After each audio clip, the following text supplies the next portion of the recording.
Hi guys, welcome back to the channel. Nisha here, very happy that you're here. September was a month and I started this YouTube channel, so that's nice.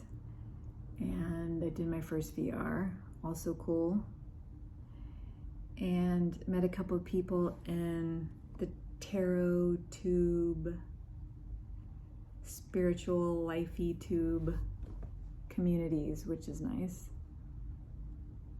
But man, I gotta tell you, not a good month for OCD symptoms. I've just now recently started really dealing with them in the last couple of months, and it's fucking ruining my life.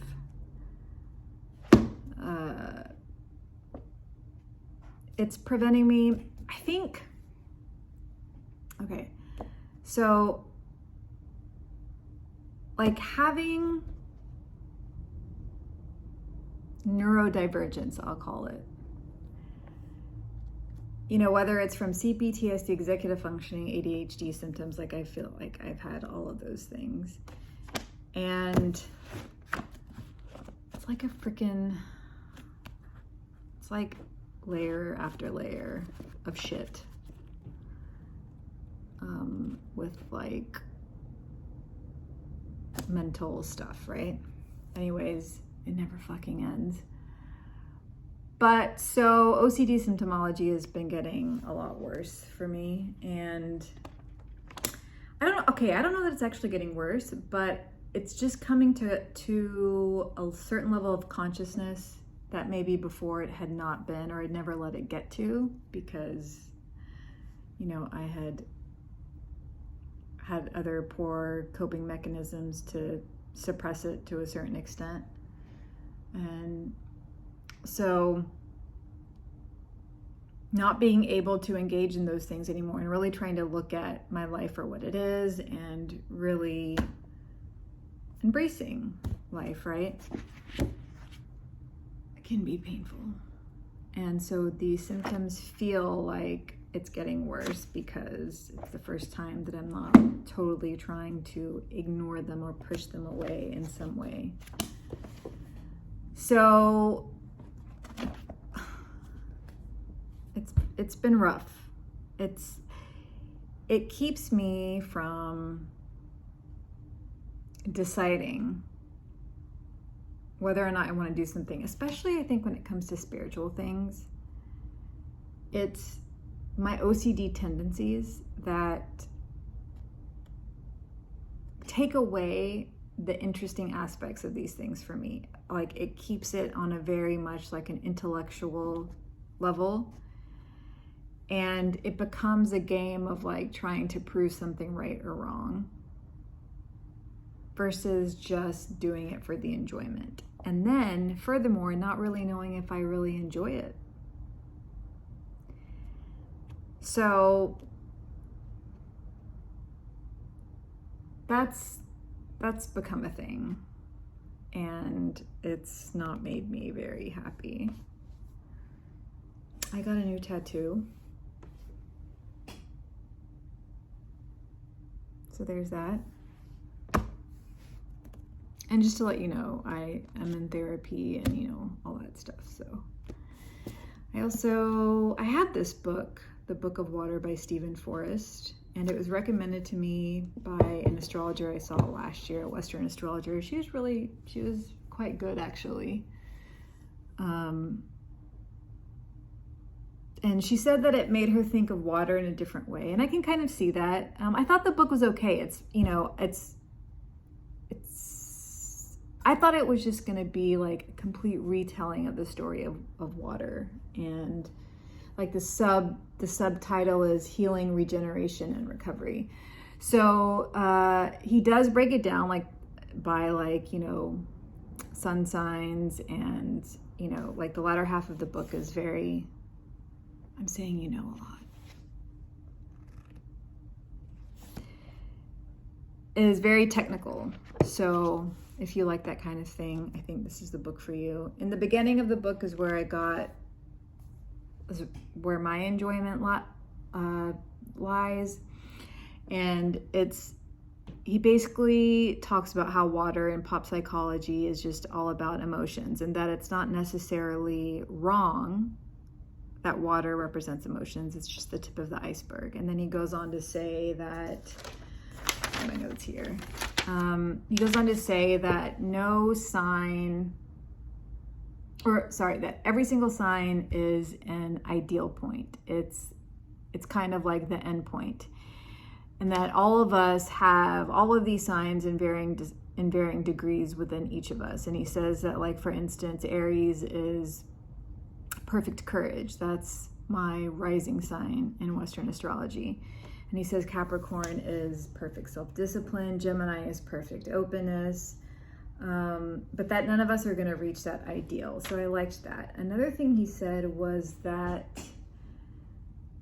and I'm thinking it's for all the elements, it's that all signs are interdependent. I mean, clearly, right? Nothing exists in a silo.